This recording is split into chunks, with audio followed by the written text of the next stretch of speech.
On April 22nd, boxing fans around the world could witness one of the most exciting style matchups of the year as Gervonta Tank Davis and Ryan Garcia step into the ring. Both fighters bring their own unique styles to the table. Davis is known for his counter-punching and explosive power out of nowhere, whereas Garcia looks to use his lightning-fast speed to catch you when you least expect it. It's a classic matchup of power versus speed, a collision of two opposing forces that could determine who will become the next face of boxing. Will Davis be able to handle the speed, and can he land one of his devastating punches to get the knockout? Or will Garcia's lightning fast speed enable him to dominate and set up his left hook, giving Davis his toughest challenge yet? In this tactical overview, I'll take a closer look at how we got here, the tactics both men may employ in the ring, and examine the strategies they'll need to use to secure victory. So on that note, let's get right into it.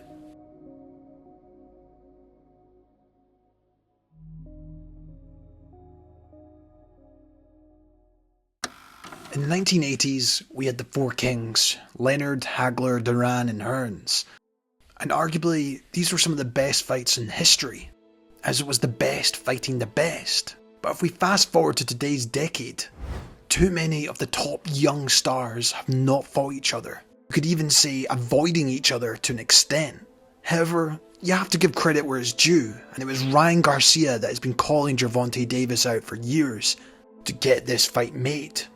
Davis was expertly guided by Floyd Mayweather and his promotional group, which has helped him develop his experience and gain recognition as one of the top pay-per-view stars in the sport. However, the lack of top-of-the-bill opponents has always left questions on whether Davis is the real deal for many fight fans. And then on the other hand, with Garcia, it was Oscar De La Hoya, who's played a significant role in mentoring Ryan and providing him with the necessary path to success, taking advantage of his huge social media following. Interestingly, 20 plus years since Mayweather and Oscar De La Hoya fought, we have another super fight, and one that is definitely needed in the sport of boxing right now, as it continues to be questioned for its relevance due to the constant lack of top bill fights between the best stars and constant ducking. But this fight for me echoes the past super fights of Pryor versus Arguello, Leonard versus Hearns, and even their old mentors Mayweather versus De La Hoya. It's a fight boxing has been calling out for so long and needs the attention it deserves. The negotiations of course dragged on for a bit, and it seemed like this fight might not happen. But you have to give credit to both men and the promotional outfits and networks for making such a fight happen. Someone's O has got to go, but in the long run this will help boxing. But now let's take a look at the strategies, strengths and weaknesses both men must employ to win this fight.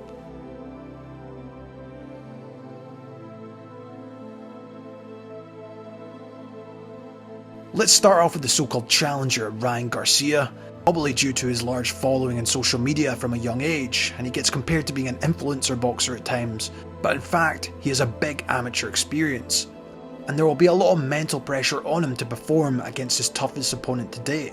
A factor, of course, which will play a big part in this fight is the catch weight of 136 pounds, plus the rehydration clause. Before Ryan even steps in the ring, this will be a mental battle he'll have to contend with. Or is simply a huge bluff to make Tank Davis think he has the advantage. He likes to fight people with no power, so he's trying to weight drain me. Then a rehydration clause, I can't gain more than 10 pounds. There's a lot of stipulations in there that show what kind of character he has, his integrity, and the will of a competitor he has. He doesn't have it. He doesn't have the heart of the champion. Look at him, how he represents himself as the champion. He's not even here. You know, I was tired of the misconception about myself. And I said to myself, you know what? I'm going to do whatever I have to do to make this fight happen. I put the fans and I put the boxing in itself before myself, because a lot of the times during this negotiation, I probably should have said no because of the stipulations he put against me. However, what does Ryan have to do tactically, and how can he exploit Tank? Well, luckily for us, King Rai's last fight was against a southpaw in Fortuna, and I very much suspect we will see some similar tactics. Right from the off, I wouldn't be surprised if we see Ryan look to use his speed to disrupt Tank from settling. Against Fortuna, he did a very good job of mixing up his single attacks with his jab, but also disguising it so he could throw the lead left hook, while also throwing additional lead right hands to keep him guessing in terms of what would come next. This of course was also helped by a slight reach advantage, and the fact he was changing the variation of the punch of what would come next. And Tank does like to parry with the lead hand and sometimes leaves it out too long, resulting in him getting set up with a straight right or left hook. And I believe Ryan will be looking for this, but he will need to be changing the punch selection against Tank to have success, while also making sure to use lots of feints and looks, as he can't afford Gervonta to be able to predict and counter him. If we go back to 2014, where Miguel Cotto faced the southpaw Martinez, he used very similar tactics by stepping in with the jab and conditioning the Argentine before quickly changing and going around the guard with a hook. And it will be interesting to see if Tank catches on to something similar to this, while it could also lead to an opening for body shots later down the line, as we have seen Garcia use successfully against southpaws in the past. The other aspect which will be interesting is his footwork when throwing his punches. In southpaw versus orthodox matchups, the common thread is that whoever gets their foot on the outside has a positional advantage. However, this is not always the case, as stepping in through the centre line can be just as deadly and as a direct point of entry versus a southpaw. And we saw with Garcia versus Fortuna, he would step inside the centre line, which of course Ryan was very successful in landing. However, this is a risk versus reward at times, and there's always the threat of the counter left hand of Tank, which he has to be so careful of. So once again, it's about the variation of not overdoing the stepping inside, but also looking to step in the outside position too, especially to set up the right hand, as personally this will give him the ability to set up more of his quick fire combinations. And I suspect early in the rounds Ryan will be the stalker trying to close the distance on Tank, who likes to move around and download the information in front of him. So for me it's about being patient and focused, maximising his use of speed, variation in his attacks with his foot positioning, but also attacking at the right moment and not lunging in. Davis can also get lazy with the guard sometimes as he starts to tire, but while sometimes he'll look to use a shoulder roll at the wrong moment, and I've seen him getting caught over the years many times. The question will be, can he withstand the shots of Garcia, and how long can Ryan use his speed to his advantage?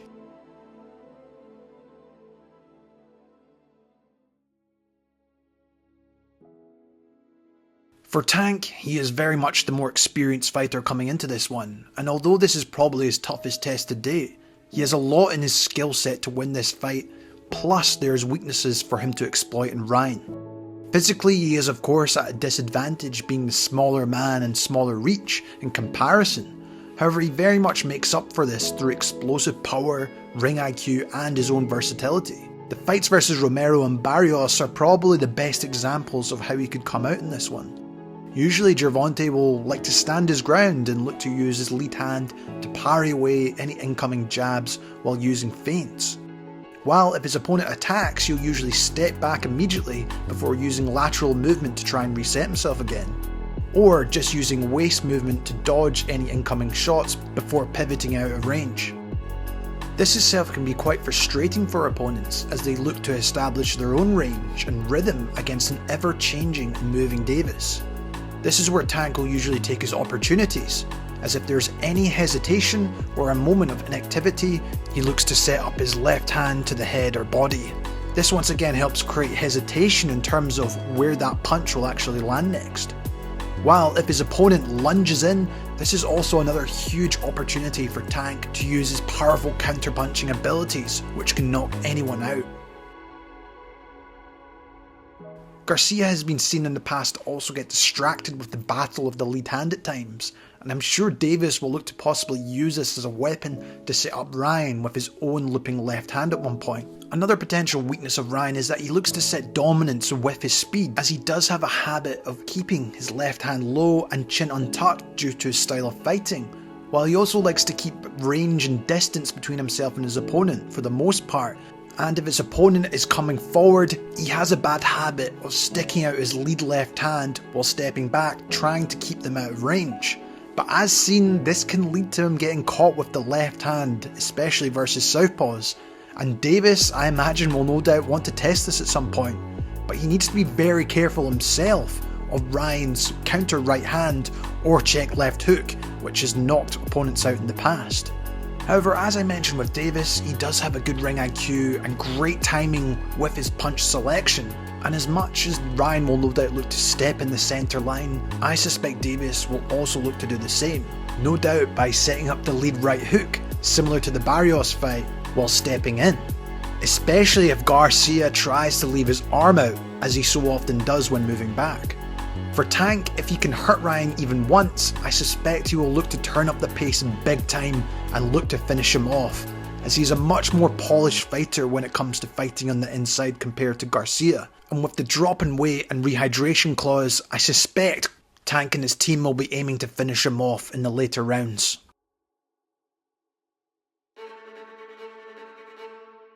This fight between these two stars has all the ingredients for an explosive encounter.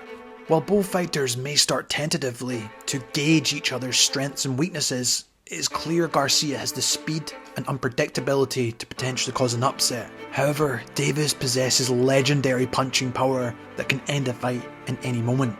Ultimately, I believe that this fight will not go the 12 rounds, and someone is getting knocked out. But one thing is for sure, it has the potential to be an unforgettable spectacle for boxing fans around the world. All will be revealed very soon. This has been Jamie from Boxing Life. I hope you enjoyed this tactical review video. Make sure to let me know in the comments who you think will come out top. I'd love to know. As always, thanks so much for watching. Enjoy the fight, and I'll see you in the next one. April 22nd, T-Mobile Arena. 2 unbeaten stars. Ryan Garcia, Gervonta Tank Davis. The winner takes their crown as one of the pound-for-pound best in the sport of boxing.